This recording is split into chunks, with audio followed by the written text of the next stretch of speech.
Hello everyone, कैसे हैं आप सब। आई होप आप सब अच्छे होंगे। और आज हम डिस्कस करने जा रहे हैं अबाउट फ्यूचर परफेक्ट टेंस। तो देखिए, फ्यूचर परफेक्ट टेंस का यूज हम कहाँ पे करते हैं। In case of affirmative sentences, in case of affirmative sentences,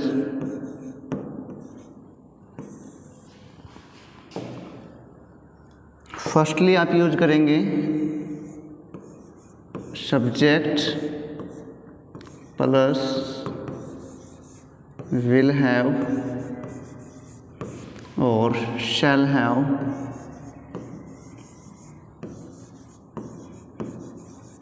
plus third form of verb plus objects. Okay, अगर आपका सब्जेक्ट आई और वी है तो आप शैल हैव का यूज करेंगे। अदरवाइज आपका सब्जेक्ट चाहे सिंगुलर हो चाहे प्लुरल हो, आप विल हैव का यूज करेंगे। For example, the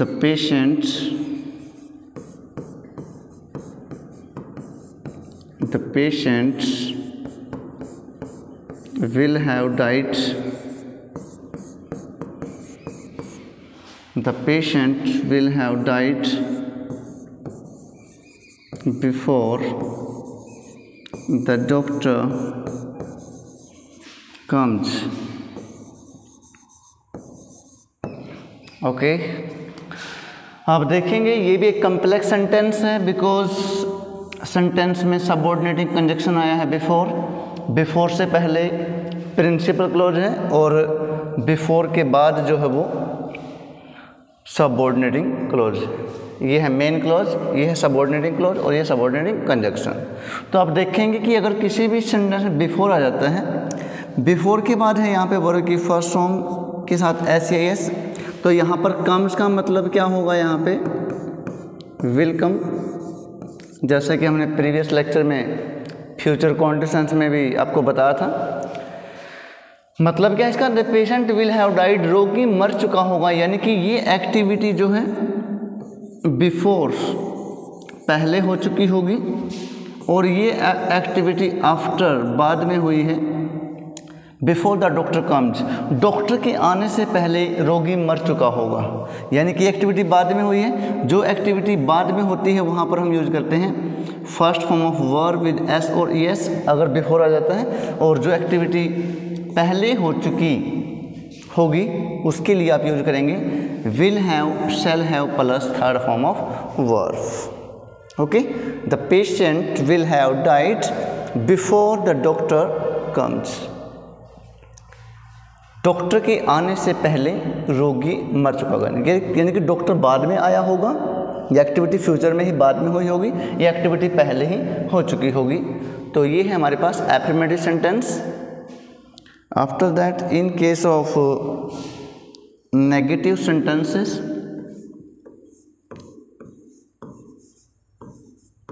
in case of negative sentences, firstly आप यूज करेंगे subject plus had not, sorry,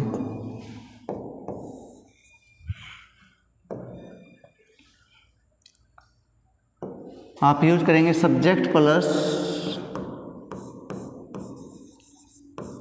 will not have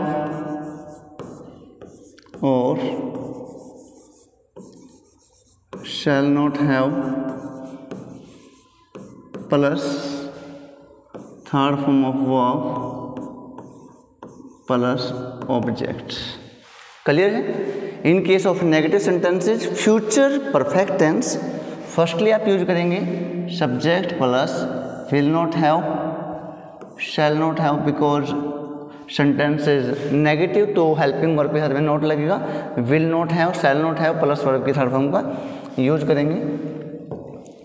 for example she will have finished, will not have, she will not have finished her homework, her homework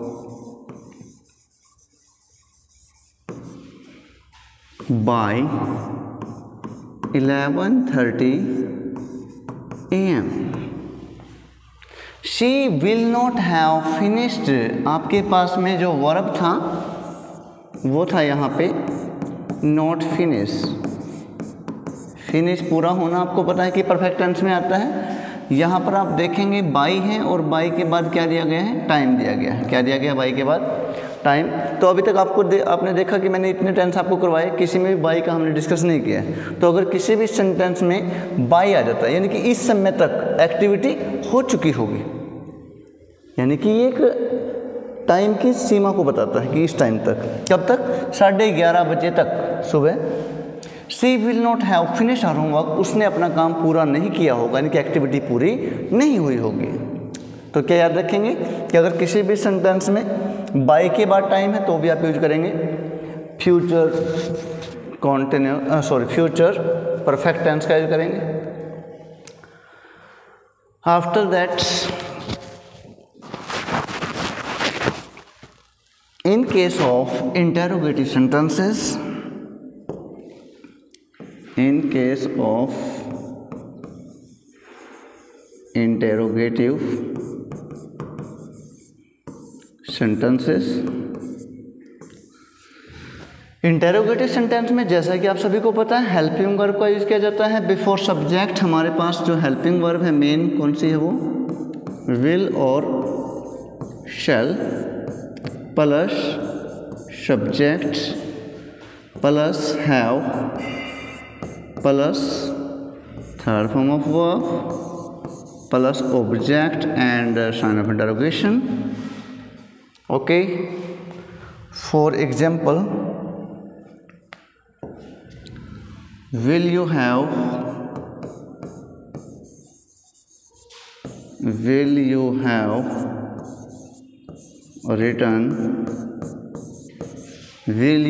written an essay on the topic co-education,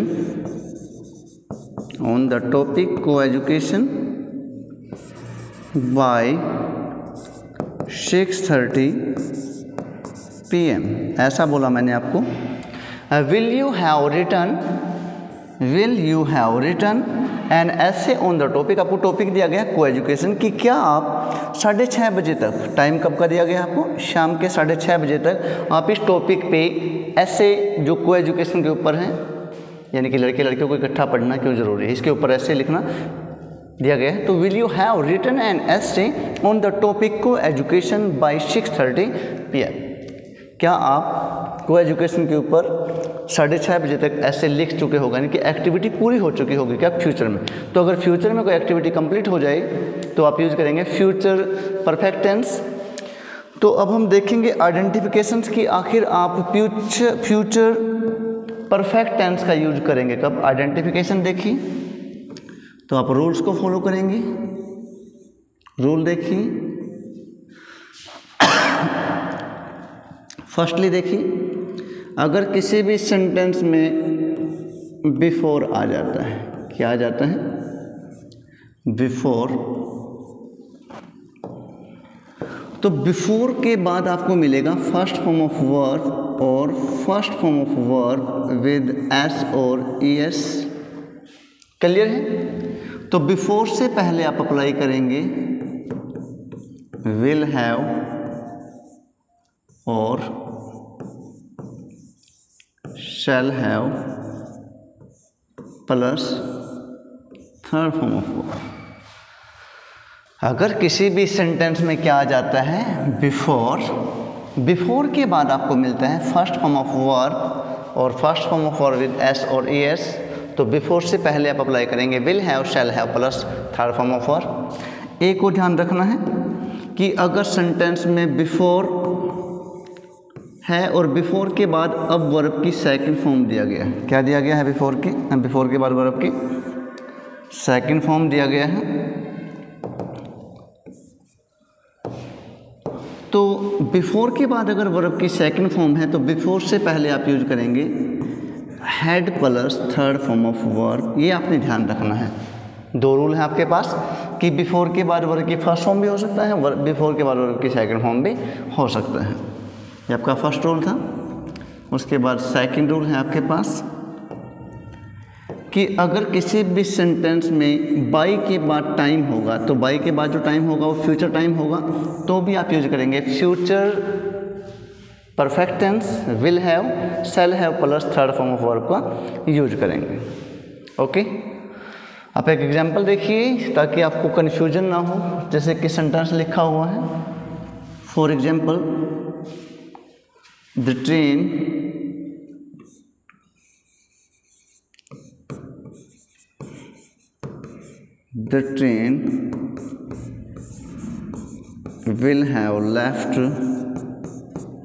will have left the station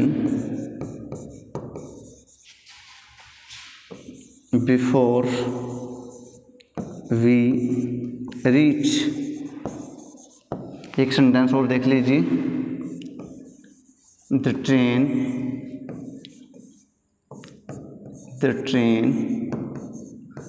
had left the station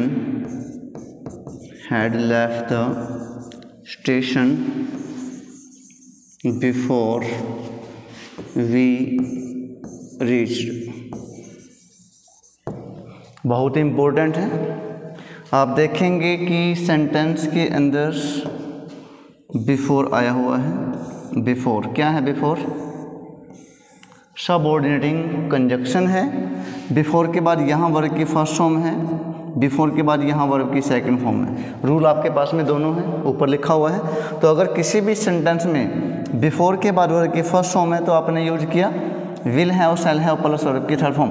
the train will have left the station before we reach. हमारे पहुँचने से पहले जो train थी वो station से जा चुकी होगी, क्योंकि रीच का मतलब आपको मैंने बताया था क्या है यहाँ पे, विल रीच। ओके, उसके बाद यहाँ देखिए बिफोर के बाद वर्ब की सेकंड फॉर्म है। ये एक्टिविटी बाद में हुई। बिफोर वी रीच हमारे पहुँचने से पहले गाड़ी जा चुकी थी। हैड लेफ्ट आया यहाँ पे, क्योंकि यहाँ पर बिफोर के बाद क्या है वर्ब की सेकंड फॉर्म है। तो अच्छे से ध्यान रखिएगा, बहुत इंपॉर्टेंट है कि बिफोर के बाद वर्ब की फर्स्ट फॉर्म हो तो आप क्या अप्लाई करेंगे, बिफोर के बाद वर्ब की सेकंड फॉर्म हो तो आप क्या अप्लाई करेंगे। तो ये था हमारा फ्यूचर परफेक्ट टेंस।